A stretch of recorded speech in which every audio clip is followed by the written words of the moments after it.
여러분, 솔로몬이 왕이 된 다음에 열왕기상 3장에 보면 1000번제를 드렸어요. 그런데 왜 1000번제를 드렸을까요? 하나님의 뜻을 따라 헌신된 왕으로서의 바른 선정을 하기 위해서, 그런 이유도 있지만 그 이전에 먼저 솔로몬이 누구 아들입니까? 솔로몬은 아버지가 다윗이고 그 어머니가 그 이름도 유명한 바세바입니다. 하나님이 자기의 어머니 아버지를 벌하기로 마음먹으셨다면 자기는 이 세상에 태어나지 못할 존재입니다.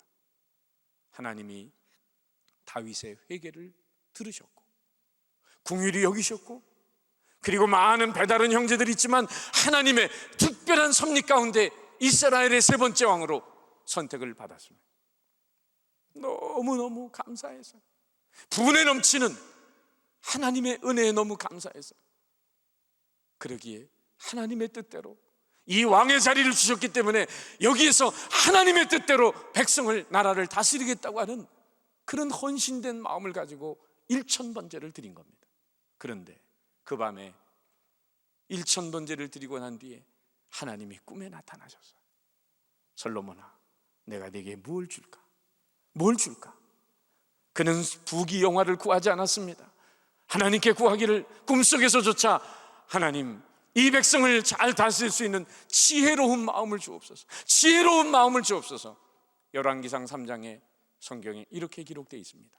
그 구한 것이 하나님의 마음에 맞은지라. 그 구한 것이 하나님 마음에 맞은지라. 그래서 구하지 않은 부귀영화를 덤으로 주셨다고 하는 사실을 우린 깨닫게 됩니다. 여기서 깨닫는 진리가 하나 있어요. 뭔지 아십니까? 사람은 소원 하나만 잘 가져도 복을 받는다는 사실입니다.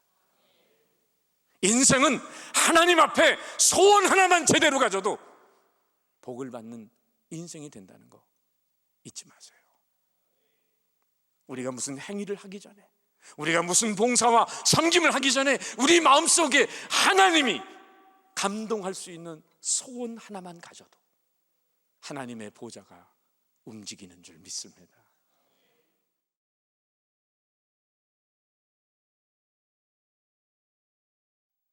어느 이발소 주인이 예수님을 믿게 되었습니다. 자신을 위해서 십자가에 피 흘려 돌아가셨다는 그 구원의 감격이 너무 커서 이발소에 오는 사람들에게 예수님의 사랑을 전하고 싶었습니다. 그래서는 이 머리를 다 깎고 난 다음에 자리에 눕게 되면 면도를 하게 되는데, 면도 칼을 손님의 목에 들이대고 이렇게 말했답니다. 손님, 혹시 피 흘림에 대해서 들어보셨습니까? 굉장히 겁나는 순간이죠. 여러분, 아이언사이드라는 분은 그런 말을 했습니다. 우리가 다른 사람의 발을 씻기려고 한다면 그 물의 온도에도 신경을 써야 된다. 다른 사람 발 씻긴다는 것이 얼마나 아름다운 일입니까? 그런데 다른 사람 발을 씻긴다고 하면서 100도씩 끓는 물에다가 집어넣으면 어떻게 되겠습니까? 또 다른 사람의 발을 씻긴다고 하면서 얼음물에다가 집어넣으면 또 동상이 걸리면 어떻게 되겠어요? 우리가 남을 위해 수고하고 섬기고 봉사한다는 것은 참 아름다운 일입니다. 그러나 내 마음대로, 내 생각대로, 내 주관대로 상대방을 섬기고 봉사할 때 오히려 상대방을 실족시킬 수 있다는 것도 알아야 합니다. 언젠가 어버이날을 맞이해서 제 대전에 유성에 계신데 아버님, 장인, 장모님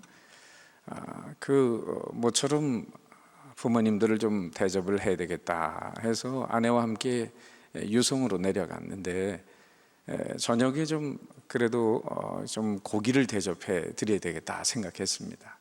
근데 어르신들은 좀 부드러운 걸 먹지, 부드러운 걸 먹자. 그런데도 또 이 사위가 서울에서 유성까지 내려왔으니까 아니라고 우겨가지고 고기를 드셔야 된다고 해서 고깃집에 갔는데 그날따라 이 고기가 그냥 고무처럼 얼마나 질긴지 말이에요. 그날 그냥 스타일을 구기고 말았어요. 인생을 아름답게 살고 깊이 있게 살고 감동을 주며 산다는 것은 내가 아무리 옳다고 생각해도 결코 내 주관에 따라 이루어지는 것은 아닙니다. 열심히 사는 것도 중요하지만은 더 중요한 것은 방향입니다. 한번 따라해 보시겠어요? 열심보다 더 중요한 것은 방향입니다. 우스운 얘기는 미국에 이제 딸네 집에 경상도 할머니가 가셨대요. 경상도 할머니가 가셨는데 LA에 있는 딸네 집에 좀 있다 보니까 사실 집에만 있는 게 얼마나 지루해요. 그래서 며칠 뒤에 이제 그 손자가 학교에서 돌아오는 그 버스를 기다리는 정류장에 나가서 기다리고 있었어요. 마침 옆집에 사는 미국 할머니가 나왔습니다. 한마디라도 영어라도 해야 되겠는데 도무지 영어를 아시는 게 없잖아요. 그래서 저쪽에서 마침 노란 버스가 손자가 탄 노란 버스가 오니까 미국 할머니가 옆에 나오는데 마침 버스가 오니까 경상도 할머니가 이렇게 말했습니다. What day? 버스가 오니까 What day 하는데 미국 할머니는 무슨 요일이냐고 묻는 줄 알고 Monday, 월요일이라고 얘기를 하니까 그러니까 또 뭐냐고 묻는 줄 알고 할머니가 버스데이, 그러니까 미국 할머니가 생일이라는 줄 알고 해피 버스데이 투 유, 아니데이, 직행 버스데이 왔다 갔다 영어가 하는데 전혀 방향은 빗나가고 있는 겁니다. 오고 가는 건 많아요. 열심은 있는데 그러나 통하는 것은 없을 수 있다고 하는 거죠.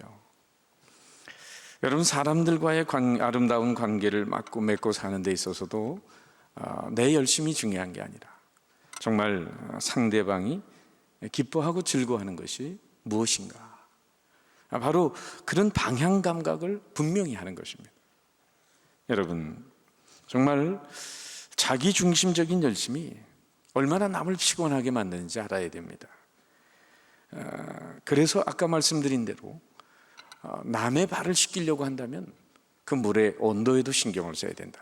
참 명언이라고 생각이 됩니다. 자, 그런데 이 같은 진리는 비단 인간관계에서만 적용되는 것이 아닙니다. 하나님과 우리와의 관계에서도 바로 직결되고 있는 문제다 하는 거예요. 열심히 산다고 다 의미 있는 인생을 사는 것인가? 진정 의미 있는 인생이며 후회 없는 인생, 가치 있는 인생이란 내가 생각하는 대로 인생의 목표를 따라 최선을 다해서 사는 것이 결코 아닙니다. 그것은 정말 나를 창조하시고 나를 구속하신 그런 나를 향한 하나님의 소원을 따라 살아가는 인생이어야 할 줄로 믿습니다. 말하자면 여러분, 인생의 정의를 이렇게 내려볼 수 있는 거예요. 인생은 하나님이 출제하신 시험 문제에 정답 쓰는 과정이다. 한번 따라해 보시겠어요? 인생이란 하나님이 출제하신 시험 문제에 정답 쓰는 과정이다. 이해가 되세요? 누가 만들었는지 굉장히 좋은 명언이죠. 제가 만들었습니다. 인생은 하나님이 출제하신 시험 문제에 정답 쓰는 과정이다. 여러분, 아침부터 저녁까지 바쁘게 사는 게 중요합니까? 열심히 사는 게 중요합니까? 일생 하나님이 출제하신 시험 문제, 나 같은 인생에게 기대하시는 하나님의 소원에 초점을 맞추고 우리가 하루하루 살아갈 때 정말 하나님 앞에 섰을 때 부끄럼 없는, 오히려 칭찬과 존귀와 영광으로 이어지는 고귀한 생이 될 줄로 믿습니다. 그렇습니다, 여러분. 우리는 이 땅에 살면서도 그런 하나님이 인생을 지어주신 목적에 부합한 인생을 살아갈 때 정말 우리는 가치 있는 인생을 사는 거죠. 그래서 사도 바울은 고린도전서 10장 31절에 너희가 먹든지 마시든지 뭘 하든지 하나님의 영광을 위하여라. 우리 주님께서도 주기도문을 통해서 가르쳐 주셨어요. 뜻이 하늘에서 이루어진 것 같이 땅에서도 이루어지게 하소서. 우리의 삶을 통해 구체적으로 하나님의 뜻이 어떻게 이루어질 것인지 물어야 하는 거죠. 목적이, 여러분, 실패는 죄가 아닙니다. 목적이 빗나간 게 죄가 되는 거예요. 무슨 얘기 하나 더 해드리면, 엄마 칫솔과 아기 칫솔이 있는데 아기 칫솔이 엄마 칫솔에게 물었대요. 엄마, 나 칫솔 맞아? 칫솔 맞지? 엄마, 나 칫솔 맞아? 칫솔 맞다니까? 엄마, 나 칫솔 맞아? 칫솔 맞다니까? 그러니까 아기 칫솔이 그랬대요. 엄마, 근데 왜 나는 사람들 구두에 때만 벗겨? 저도 어렸을 때 봤거든요. 그 쓰다 그 남은 칫솔로 구두에 옆에 있는 그 때를 벗기는 용도로 쓴 게 있거든요. 여러분, 이걸 고상한 말로 4글자로 뭐라 그러는 줄 아세요? 용도 변경이라고 하는 것입니다. 인생 지 맘대로 열심히 화려하게 살아도요, 하나님 보실 때는 용도 변경된 인생들이 있습니다. 사실 이 성전뿐만 아니라 이 세상에 있는 모든 것이 자기를 위해 지어진 것은 아무것도 없습니다. 이 마이크는 누가 만들었어요? 마이크란 사람이 만들었나요? 저도 모르겠어요. 그런데 이 마이크가 여기에 존재하는 까닭은 마이크 자신에게 있지 않습니다. 마이크를 만든 그 사람의 의도대로 쓰임받을 때 존재의 가치가 있습니다. 마찬가지로 인생도 인생을 지어주시고 인생을 구원하신 그 하나님의 의도에, 하나님의 그 소원에, 하나님의 선하신 뜻에 맞추어 살아갈 때 정말 우리는 후회 없는 인생을 살게 되는 것입니다. 그런 면에서 온 일생을 오직 하나님의 뜻에만 초점을 맞추고 사신 분이 계시다면 그분은 바로 우리의 구원자 예수 그리스도이십니다. 예수님은 겟세마네 동산에서 피땀 흘리는 기도를 드리셨어요. 할만하시면 이 잔을 지나가게 하옵소서. 그러나 나의 원대로 마옵시고 아버지의 원대로 하옵소서. 인성을 가지셨기 때문에 그 십자가의 고난에 쓴 잔이 얼마나 괴로운지 아셨습니다. 그럼에도 불구하고 오직 하나님이 주신 이 고난에 쓴 잔, 아버지께서 주신 잔을 내가 마시지 않겠느냐, 아버지께서 주신 잔을 내가 마시지 않겠느냐, 하나님의 거룩한 뜻 앞에 순복하는 십자가의 길을 걸어가셨습니다. 그리고 주님은 십자가상에서 두 팔을 벌린 채 다 이루었다, 다 이루었다. 도대체 뭘 이루었다는 거예요? 오직 인류를 위한 구원의 사명. 주님은 공생애를 끝내면서 이 십자가에 아버지께서 주신 사명을 다 이루었다라고 말씀하고 계신 겁니다. 오늘 그런 면에서 읽은 본문 중에는 한 문둥병자 이야기가 나오는데, 이 사람이 이제 예수님께서 공생이 시작한 이래로 많은 이적을 행하셨어요. 귀신을 쫓아내고 각색 병든 자들이 이제 고침을 받고, 본문에 나오는 문둥병자도 예수님에 대한 소문을 들었던 것 같습니다. 그래서 고침받을 수 있다는 소망을 가지고 이 환자는 주님 앞에 나오는 거예요. 사실 그 배너 같은 영화를 보면 이 동굴 속에서 격리 수용돼서 살기 때문에 음식도 가족들이 이렇게 끈에 의해서 광주리에다가 그 매달아서 내줄 때 연명하고 사는 그런 사람들이었어요. 사실 예수님 앞에 지나가는 그 예수님 앞에 달려 나온다는 것조차가 사실은 용납이 되지 않는 상황이었어요. 그러나 일생일대 주님을 만날 수 있는 기회가 왔다고 생각할 때 이 사람은 이제 주님 앞에 달려 나옵니다. 그리고는 오늘 40절 말씀에 들여다보세요. 이런 말씀이 있잖아요. 한 문둥병자가 예수께 와서 꿇어 엎드려 간구하여 가로되 원하시면 저를 깨끗게 하실 수 있나이다.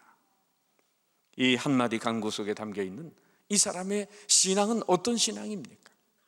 먼저 이 사람, 예수님께서 자기의 병을, 이 문둥병을 능히 고치실 수 있다고 하는 확신에 찬 믿음을 가지고 주님 앞에 나오고 있습니다. 주님 자신 고치기로, 자신의 병을 고치기로 마음만 드신다고 한다면 얼마든지 자기의 몸을, 이 문둥병을 고칠 수 있다는 깨끗한 믿음, 단순한 믿음, 확신에 찬 믿음으로 주님 앞에 나오는 거예요. 비록 그 몸은 지저분하고 더러웠습니다. 추했습니다. 그러나 조금 더 의심이 없는 깨끗한 믿음이야말로 우선 얼마나 우리에게 도전이 되고 있습니까? 여러분, 정말 오늘도 이 땅에서 보이는 세상에 살지만 보이지 않는 전능하신 하나님의 능력을 한치의 의심도 없이 믿을 때 하나님께서 우리의 삶을 성원해 주시는 줄 믿습니다. 그런데 여기 지금 이 문둥병자가 우리에게 감동과 도전을 주는 것은 단지 고침받을 수 있다는 주님의 능력에 대한 믿음만이 아닙니다. 오늘 이 문둥병자가 언젠가 제가 이 말씀을 묵상하다가 제 가슴을 심히 감동시킨 것은 바로 오늘 그가 고백하고 있는 원하시면이라는 단어이었습니다. 원하시면 저를 깨끗게 하실 수 있나이다. 여러분, 자기의 병을 고칠 수 있다고 하는 능력에 대한 믿음을 넘어서서 그가 진정으로 걱정한 것은 주님이 자기의 병을 고치기를 원하시는가에 대한 문제였습니다. 그러니까 그의 고백은 이런 거예요. 주님이 아무리 자신의 병을 고칠 수 있다 하더라도 주님이 원하시는 바이어야 한다는 사실입니다. 달리 말하면 주님이 원하지 않는다면 자신의 문둥병은 안 고쳐주셔도 된다는 거예요. 아직까지 자기가 이 저주받아야 될 병에서 풀려날 때가 되지 않았고 아직까지 더 하나님 앞에 회개해야만 한다면 내 병을 고쳐주시지 않아도 좋습니다. 그러나 주님이 정말 저의 회개와 눈물의 기도와 저의 그 간절함을 보시고 저를 고쳐주시기 원하신다면 저를 얼마든지 고쳐주실 수 있음을 믿습니다. 이런 주님이 원하시는가에 초점을 맞추고 간구하고 있는 이 문둥병자의 진실된 간구를 들여다보세요. 생각해보면 여러분, 문둥병 환자가 지금 일생일대 이제 이 기회가 지나가면 영영 문둥병 환자로 살다가 그는 인생을 마감해야 될지도 모릅니다. 필사적인 마음으로 정말 주님의 옷자락을 붙들면서 주님, 내 병을 고쳐주십시오. 생떼를 쓰면서라도 주님의 옷자락을 끌어내리면서라도 자기의 병을 무조건 고쳐달라고 외쳐야 되는 거 아닙니까? 이 절박한 상황 속에서도 오직 주님이 원하실 때만 자기의 병을 고쳐주실 수 있다고 하는 이 겸손한 믿음, 오늘 이 땅에 믿음으로 살고 있다고 하는 우리 자신을 얼마나 부끄럽게 하는지 모르겠어요. 여러분, 오늘 우리들의 삶을 돌아보면 어떻습니까? 하나님 믿고 따른다고 하지만은 여전히 내 소원을 이루기 위해서 바쁜 나날의 시간을 보내고 있는 것은 아닙니까? 설사 하나님의 보좌 앞에 나와서 기도한다고 하더라도 하나님의 그 뜻과는 상관없이 나의 정욕대로, 내 생각대로, 나의 현실적인 야망을 위해서 간절히 부르짖고 있는 것은 아닌지 점검해 볼 필요가 있습니다. 여러분, 하나님 믿으면서 오늘 자기의 뜻대로, 자기가 원하는 방향대로 주님의 뜻과는 거리가 먼 방향으로 달려가는 요나 같은, 요노메나 요나 같은 사람들이 있어요. 많이 알려진 얘기지만은 미국의 남북전쟁이 있을 때 이 노예 해방 문제로 링컨이 속해 있는 북군이 좀 전세가 기울었었습니다. 리 장군이 이끄는 남군이 좀 득세하고 있을 때 북군의 강요회의가 열리면서 한 강요가 링컨 대통령에게 이런 말을 하는 거예요. 각하, 하나님이 우리 편이 되게 해달라고 기도하죠. 지금 급합니다. 우리 전세가 불리합니다. 하나님이 우리 편이 되게 해달라고 기도합시다. 그때 링컨이 그의 말을 가로막으면서 이렇게 말했습니다. 우린 그렇게 기도하면 안 됩니다. 하나님이 우리 편이 되게 해달라고 기도하지 말고 우리가 하나님 편이 되게 해달라고 기도합시다. 여러분, 이사야 선지자 입술을 빌려 하나님은 이렇게 말씀하신 바가 있습니다. 이 백성이 입술로는 나를 경배하나 마음은 내게서 멀도다. 입술로는 나를 경배하나 마음은 내게서 멀도다. 당시 예수님 당시 바리새인들은 누구보다도 종교적인 열심인 사람들이었습니다. 그러나 우리가 아는 대로 저들은 회칠한 무덤 같은 자들이었어요. 한마디로 말하면 경건을 가장하고 경건을 포장하고 그 경건을 이익의 재료로 삼으면서 자신의 이득을 취하고 있는 그런 두 얼굴을 가진 사람들이었어요. 쉽게 말하면 하나님을 이용하고 있는 존재들이었다는 거죠.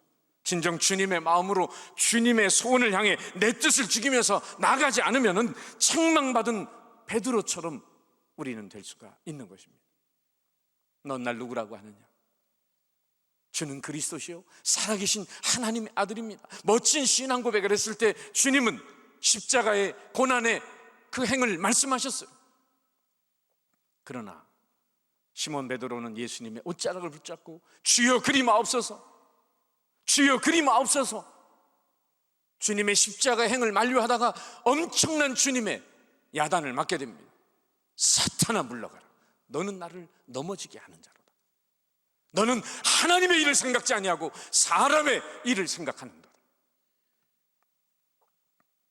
여러분, 오늘도 우리가 하나님의 일을 하는 것 같지만 겉으로는 자기 일을 할 수 있다는 거예요. 누가복음 10장에 보면 마르다 마리아의 이야기가 나옵니다. 자기중심적인 열심으로 주님을 기쁘게 하려는 마르다의 열심이 있어요. 음식을 만드는데 여념이 없습니다. 물론 하나님의 집에는 마르다 같은 봉사자들도 필요합니다. 그러나 마르다가 필요치 않다는 것이 아니라 하나님의 집에는 마르다가 되기 전에 마리아가 먼저 돼야 됩니다. 사역자 이전에 예배자가 돼야 돼요. 일꾼 되기 전에 연인 되시기를 바랍니다. 왜 마르다는 자기를 도와주지 않는 마리아를 향해서 채근해달라고 예수님께 부탁을 합니까? 지금 마르다의 열심이 있지만은 오히려 주님은 마리아가 더 좋은 편을 택했다고 말씀하신 이유가 뭡니까? 마르다의 중심에는 자기가 있습니다. 인정받고자 하는 자기가 있어요. 그러나 마리아의 중심에는 주님이 뭘 원하시는가, 주님이 뭘 좋아하시는가, 바로 주님의 소원에, 주님의 기쁨에 초점을 맞추고 있다는 사실을 알아야 합니다. 따라서 누굴 위해 종을 울리나, 누굴 위해 종을 울리나 하는 것은 결코 소설의 제목이나 영화 제목만은 아닙니다. 오늘 우리 신앙인들은 종종 자신에게 물어야 돼요.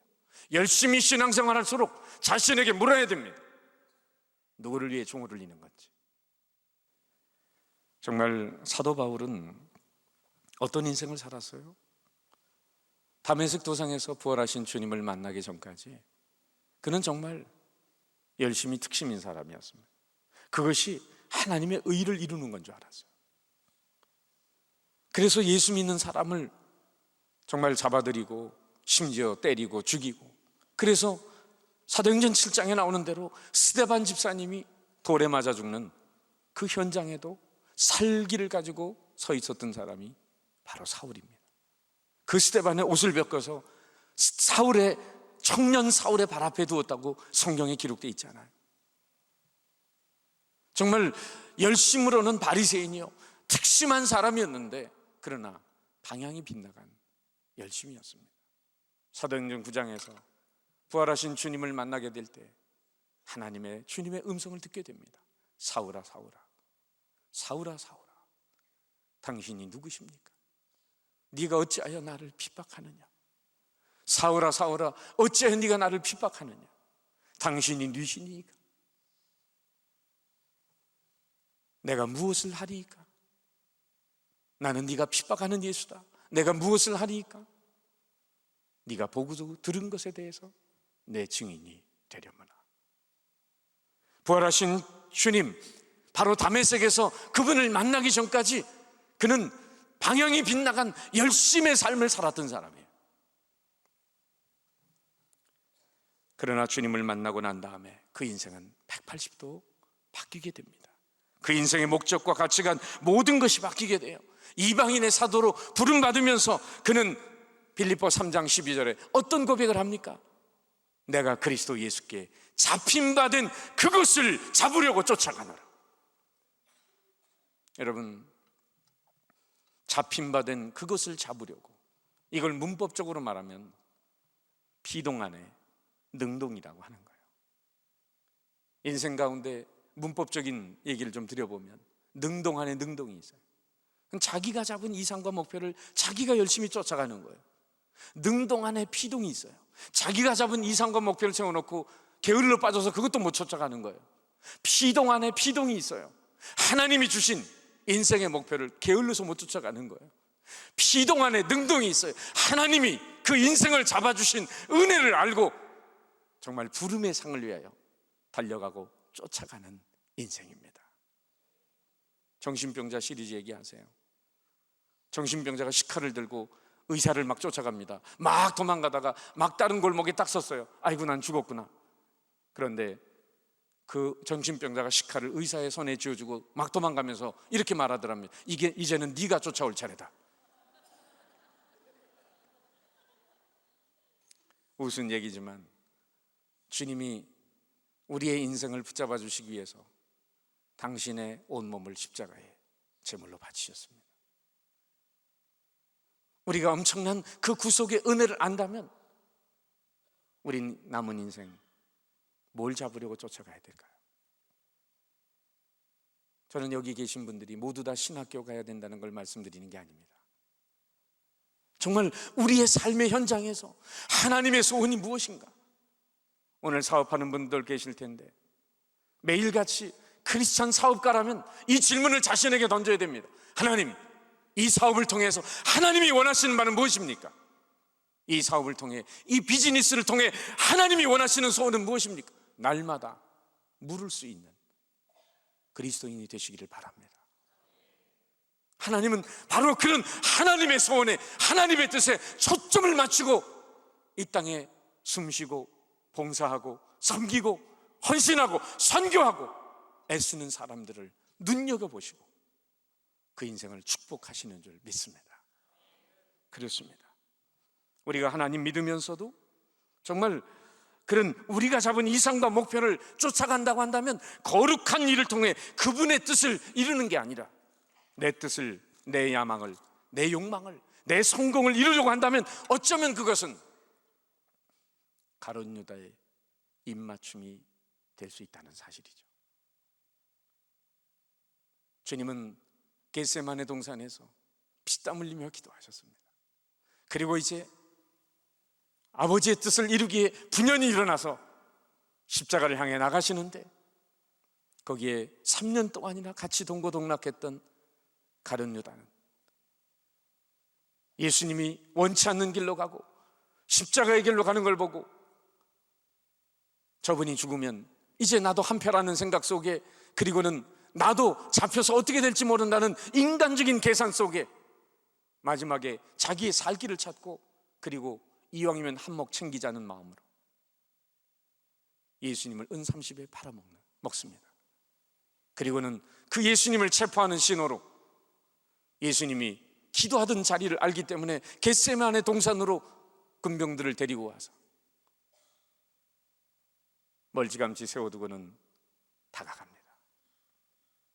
라피어, 선생님. 그리고는 다가가서 예수님에게 입맞춤합니다. 그때 주님이 하신 말씀, 너는 입맞춤으로 인자를 파느냐? 너는 입맞춤으로 인자를 팔아먹냐? 여러분, 헬라 원어 중에 예배, 우리가 예배라는 용어를 제일 많이 쓰는 용어가 프로스퀴네오라는 말이 있어요. 그게 바로 입맞춘다는 뜻을 가지고 있습니다. 하나님은 십자가 사건을 통해서 패역한 인생들과 사랑의 입맞춤을 하셨습니다.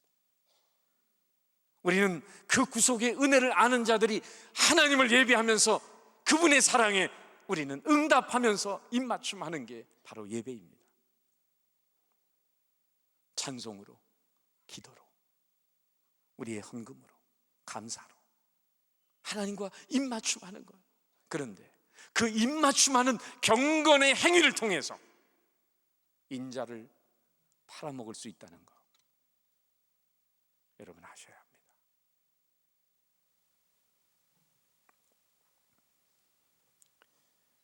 그렇기 때문에 사도 바울은 빌립보서 2장 13절에서 이런 고백을 하고 있습니다. 너희 안에서 행하시는 이는 하나님이시니 자기의 기쁘신 뜻을 위하여 너희로 소원을 두고 행하게 하시나니. 우리 누가 태어나고 싶다고 태어난 사람 없어요. 창세전에 우리의 인생을 하나님은 예정하셨습니다. 그리고 모태로부터 그 형질을 조직하신 분은 하나님이십니다. 그리고 생명의 빛을 보면서 이 땅에 태어나서 오늘까지 살아오도록 우리의 삶을 애프터 서비스 하신 분은 하나님이십니다. 내 심장도 내가 뛰게 하는 사람은 아무도 없습니다. 자기 머리털 하나도 스스로 나게 하는 존재가 없어요. 우린 철저히 하나님의 은혜 속에서 합니다. 여러분, 이 속눈썹은 하나님이 여기 먼지 들어가지 말라고 붙여놓은 거는 제가 이해를 했는데 여기 윗눈썹은 왜 붙여놨는지 오랫동안 묵상했습니다. 하나님이 답을 가르쳐 주셨는데 우리가 열심히 더운 날이든 일하다 보면 이마에서 땀이 흐르잖아요. 그런데 만약에 이 윗눈썹이 없이 그냥 땀이 눈으로 들어간다고 하면 눈이 얼마나 짠물이 들어가니까 얼마나 아리겠어요. 하나님이 여기다가 제방공사를 딱 해놓으셨어요. 돌려 인도하시는 하나님을 찬양합니다. 콧구멍이 여러분 아래로 뚫렸으니까 망정이지 위로 뚫려서 봐요. 비 오는 날 내 잔이 넘치나이다. 이 모습 이대로가 하나님의 은혜인 줄 믿으시기 바랍니다. 철저히 하나님의 은혜 속에 있어요.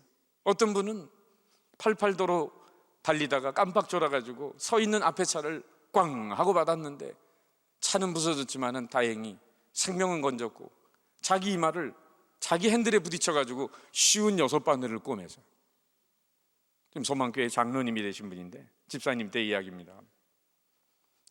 근데 주일날 오셔가지고는 교구 목사인 저를 만나가지고 목사님 제가 죽을 뻔하다 살았습니다. 할렐루야 감사합니다. 하나님의 은혜입니다. 기적입니다. 막 그래서 축하를 드리면서 제가 한마디 놀려댔습니다.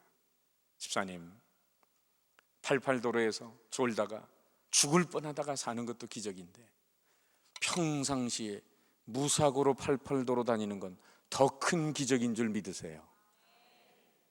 죽을 뻔하다가 살아나야만 감사가 나오기 기적이라고 얘기하면 여러분 우리는 일생 동안 몇 번이나 죽을 뻔해야 되는 겁니까? 이 모습 이대로가 하나님의 은혜인 줄 믿으세요.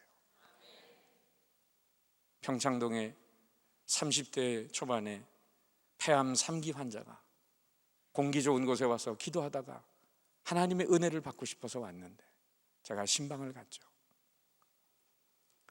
그런데 숨을 어떻게 쉬고 있냐면 컥컥컥컥컥 이렇게 쉬고 계세요. 뭘 위해 기도해 드릴까요? 그분은 이렇게 대답하시더라고요. 목사님 숨 한 번만 길게 쉬는 게 소원입니다. 그분을 위해서 간절히 기도해 드리고 그 집을 나오면서 하나님께 하늘을 바라보며 감사를 영광을 돌렸습니다. 하나님 내가 오늘 이분을 만나고야 비로소 숨 길게 쉬는 게 하나님의 은혜인지 이제야 처음 깨달았습니다. 내 손에 뭐가 잡혀야만 기적인 줄 아십니까? 내가 높아져야만 기적인 줄 아십니까?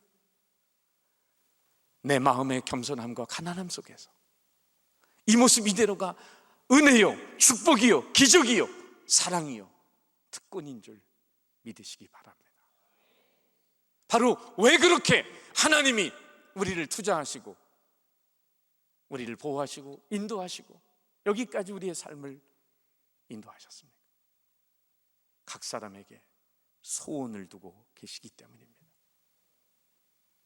어찌하든지 우리는 일생을 살면서 나를 향한 하나님의 뜻이 무엇이며 나를 향한 하나님의 소원이 무엇인지 그것을 헤아리는 마음, 그것을 갖기 위해 우리는 엎드려야 됩니다. 그걸 위해 무릎을 꿇어야 합니다. 그걸 위해 기도해야 합니다. 너희가 얻지 못하면, 야고보 4장 3절 말씀처럼 너희가 얻지 못하면 구하지 아니하며 구하여도 얻지 못하면 정욕으로 쓰려고 잘못 구합니다. 하나님은 살아계신 분인 줄 믿습니다. 문제는 정말 하나님이 감동하는, 하늘이 감동하는 소원을 가지고 있느냐는 거예요. 여러분, 솔로몬이 왕이 된 다음에 열왕기상 3장에 보면 1000번제를 드렸어요. 그런데 왜 1000번제를 드렸을까요? 하나님의 뜻을 따라 헌신된 왕으로서의 바른 선정을 하기 위해서 그런 이유도 있지만 그 이전에 먼저 솔로몬이 누구 아들입니까? 솔로몬은 아버지가 다윗이고 그 어머니가 그 이름도 유명한 바세바입니다. 하나님이 자기의 어머니 아버지를 벌하기로 마음먹으셨다면 자기는 이 세상에 태어나지 못할 존재입니다. 하나님이 다윗의 회개를 들으셨고 긍휼히 여기셨고 그리고 많은 배다른 형제들이 있지만 하나님의 특별한 섭리 가운데 이스라엘의 세 번째 왕으로 선택을 받았습니다. 너무너무 감사해서 부은에 넘치는 하나님의 은혜에 너무 감사해서 그러기에 하나님의 뜻대로 이 왕의 자리를 주셨기 때문에 여기에서 하나님의 뜻대로 백성을, 나라를 다스리겠다고 하는 그런 헌신된 마음을 가지고 1000번제를 드린 겁니다. 그런데 그 밤에 1000번제를 드리고 난 뒤에 하나님이 꿈에 나타나셨어요. 솔로몬아, 내가 네게 뭘 줄까? 뭘 줄까? 그는 부귀영화를 구하지 않았습니다. 하나님께 구하기를 꿈속에서조차 하나님, 이 백성을 잘 다스릴 수 있는 지혜로운 마음을 주옵소서, 지혜로운 마음을 주옵소서. 열왕기상 3장에 성경에 이렇게 기록되어 있습니다. 그 구한 것이 하나님의 마음에 맞은지라. 그 구한 것이 하나님 마음에 맞은지라. 그래서 구하지 않은 부귀영화를 덤으로 주셨다고 하는 사실을 우린 깨닫게 됩니다. 여기서 깨닫는 진리가 하나 있어요. 뭔지 아십니까? 사람은 소원 하나만 잘 가져도 복을 받는다는 사실입니다. 인생은 하나님 앞에 소원 하나만 제대로 가져도 복을 받는 인생이 된다는 거 잊지 마세요. 우리가 무슨 행위를 하기 전에, 우리가 무슨 봉사와 섬김을 하기 전에 우리 마음속에 하나님이 감동할 수 있는 소원 하나만 가져도 하나님의 보좌가 움직이는 줄 믿습니다. 오늘 본문에 와서 생각해 보면 여러분, 문둥병자의 이 믿음과 겸손이 어우러진 간구, 주님이 원하시면 저를 깨끗게 하실 수 있나이다. 주님이 원하시면 저를 깨끗게 하실 수 있나. 자기의 간절한 육체의 질병을 앞에 놓고도 그것이 주님이 원하실 때만 자신을 낫게 해달라는 오늘 이 간구의 한마디는 오늘 살아가는 우리 신앙인들의 삶의 방향 감각을 새롭게 해주는 고백이 아니겠습니까? 그의 간구는 오늘 이와 같은 간구일 겁니다. 주님, 원하시면 제 건강을 회복시켜 주시고, 주님, 원하지 않으시면 병든 채로 있어도 좋습니다. 주님, 그리 아니하실지라도 원망하지 않겠습니다. 주님 원하시면 어디든지 가겠고, 주께서 원하지 않으시면 한 발짝도 움직이지 않겠습니다. 주께서 원하시면 이제껏 좋아하던 일이라도 배설물처럼 버리겠고, 주께서 원하시면 내 삶을 온전히 주님께 드리기를 원합니다. 오늘 이 문둥병자가 주님의 마음을 감동시키는 또 하나의 이유가 있다면, 단순한 병고침보다 더럽고 추한 죄악 가운데서 하나님의 저주를 받아 문둥병 속에서 고통 속에 그는 많이 눈물을 흘리며 회개했을 것입니다. 그리고 하나님께서 나에게 다시 한번 새로운 기회를 주신다면 더 이상 세상 것들과 짝하지 않고 더럽고 추한 것과 타협하지 않고 깨끗하고 거룩한 삶을 살기를 얼마나 문둥병 그 고통 속에서 눈물을 흘리며 기도했겠습니까? 주여, 원하시면 저를 깨끗게 하실 수 있나이다. 단지 병을 고쳐달라는 소원이 아니라 주님, 제 몸과 마음과 영혼을 정결케 해 주시옵소서. 저의 삶을 거룩하게 해 주시옵소서. 그래서 주님 앞에 온전히 내 삶을 드리기를 원합니다.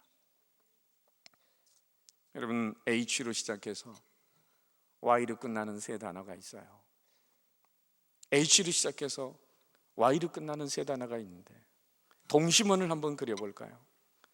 바깥에 원, 두 번째 원, 가운데 원이 있는데 맨 바깥에 원, H로 시작해서 Y로 끝나는 단어 해피, 따라합시다. 해피. 강아지 이름이 아닙니다. 행복하다는 거죠. 그 두 번째 안에는 우리 신앙인의 삶의 귀중한 덕목 세 가지를 말씀드리는 거예요. 두 번째 따라합시다. 하모니, 일치와 조화, 평강을 가져야 한다는 거죠. 그런데 가장 동심원의 가운데 있어야 될 단어가 있다면 따라합시다. 홀리, 거룩함입니다. 자, 여러분에게 질문해 드립니다. 도둑이나 강도들도 자기들 나름대로는 해피합니까? 안 합니까? 해피합니까? 안 합니까? 대답해 주세요. 자기들 나름대로는 어쨌든 해피하죠. 자, 그러면 두 번째 동심은 도둑이나 강도들도 저기들끼리는 하모니가 있습니까? 없습니까? 있죠. 마피아들도 하나가 되고 있잖아요.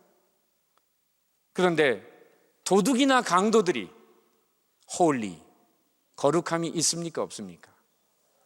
그러면 이렇게 말씀드려 볼게요. 만약에 예수 믿는 사람이 홀리가 없다면 도둑하고 강도하고 뭐가 다릅니까? 뭐가 다른 겁니까? 로마서 14장 17절에 사도 바울은 이렇게 말씀합니다. 하나님의 나라는 먹고 마시는 것이 아니라 오직 성령 안에서 의와 평강과 희락이라. 바로 의가 홀리에 해당하는 것이고 평강, 하모니, 희락, 해피. 가장 중요한 것은 삶 속에서 하나님의 의를 지켜가는 것입니다. 오늘 이 문둥병 환자는 겉으로 추하고 더럽고 고통 속에 얼마만큼 이 문둥병자로 살았는지 모르겠어요. 그러나 단순한 병고침, 단순한 현실적인 문제가 아니라 우리 주님 앞에 나와서 주님, 내 인생 깨끗게 되기를 원합니다. 주님, 정결하게 되기를 원합니다. 주님, 거룩한 하나님의 사람이 되기를 원합니다.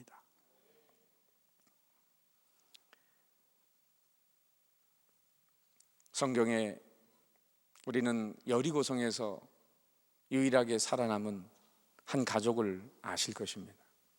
정탐꾼 2명이 숨어 들어갔을 때 바로 기생 라합의 집으로 숨어 들어갔어요.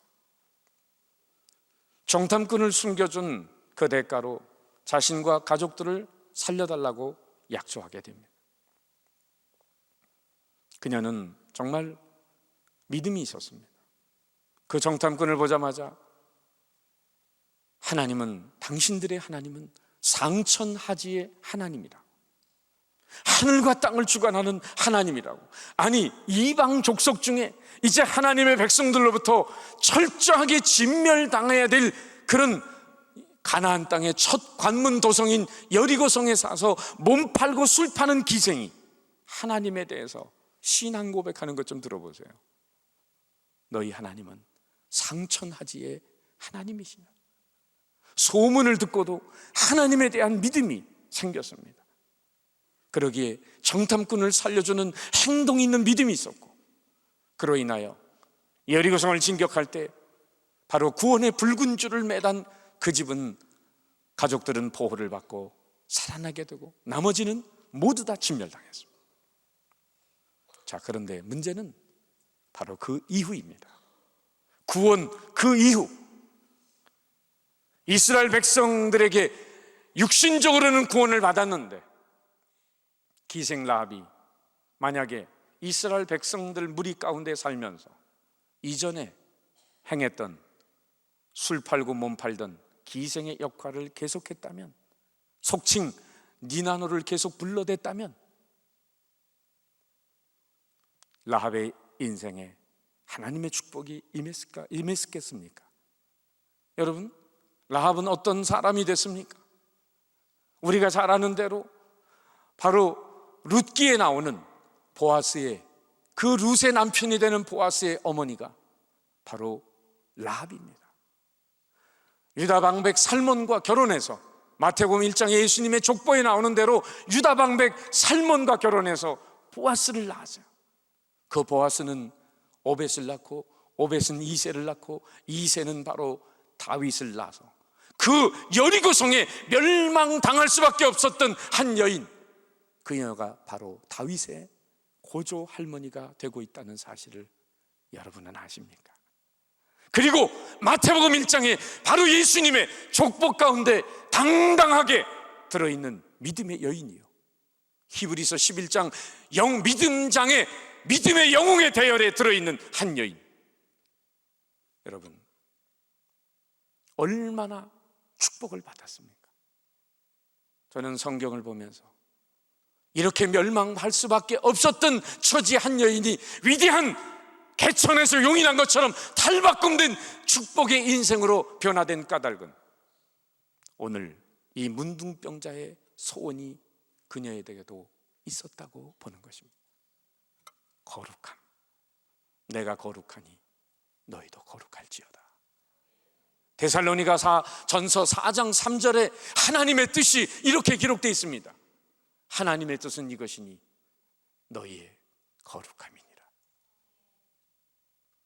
그래서 요단강 건너기 전에 여호수아 3장에 보면 모세의 뒤를 이은 후계자 여호수아가 이끄는 하나님의 백성들, 요단강을 어떻게 건너야 되는지 두려움 속에 있습니다. 그렇기 때문에 여호수아 1장에는 두려워 말라, 모세와 함께 있었던 것 같이 내가 너와 함께 있겠다고 말씀하시면서 여호수아 3장에서 요단강 건너가기 전에 하나님이 말씀하시는 그 비결은 스스로 성결케 하라. 스스로 성결케 하라. 요단강 어디로 건너가라고 그 길을 가르쳐 주시는 게 아니고, 가나안 7족과 싸우는 전략을 가르쳐 주시는 게 아니라 단지 너희들의 삶이 깨끗한가 점검하라 말씀하고 계십니다.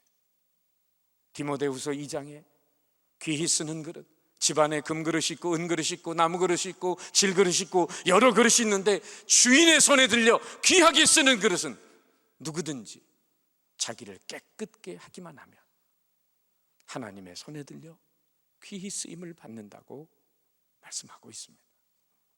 여러분, 오늘 하나님이 이 땅을 들여다보고 계시고 우리들의 삶의 자리를 역력히 보고 계십니다. 우린 하나님과 눈 맞춤하며 살아야 합니다. 요셉처럼 보디발의 아내가 딴지를 걸어올 때, 미세스 보디발이 딴지를 걸어올지라도 내가 어찌 큰 악을 행하여 하나님께 득죄하리까. 하나님의 시선 앞에 살아가는 사람들, 하나님의 뜻은 이것이니 너희의 거룩함이니라. 사랑하는 여러분, 오늘 본문에 나오는 문둥병자의 소원, 원하시면 저를 깨끗게 하실 수 있나이다. 다시금 하나님의 축복을 누릴 수 있는 선민이 되기를 원하는 거룩한 소원이 있었기 때문에 이 사람의 진실된 간구에 주님은 이렇게 응답하십니다. 그래, 내가 원하노니 깨끗함을 받으라. 그 오로지 한치의 의심도 없이 주님을 믿는 의지하는 깨끗한 믿음과 더불어 무엇보다도 주님의 마음을 감동시킨 원하시면 오로지 주님이 원하실 때에만 나를 고쳐주실 수 있다는 주님의 거룩한 뜻에 초점을 맞춘 겸손한 이 문둥병자의 간구, 그리고 더불어 주님, 나를 깨끗하게 해달라, 내 인생을 정결케 해달라, 몸만이 아니라 내 육신만이 아니라 내 영혼의 때마저, 내 인격의 때마저 씻겨주셔서 하나님의 거룩한 도구로 남은 인생 살게 해달라. 내가 원하노니 깨끗함을 받으라. 우리는 언제나 주님의 소원을 이루고 주님은 우리의 필요를 채우시는 은혜로운 생을 사시기를 주님의 이름으로 축원합니다. 기도하겠습니다.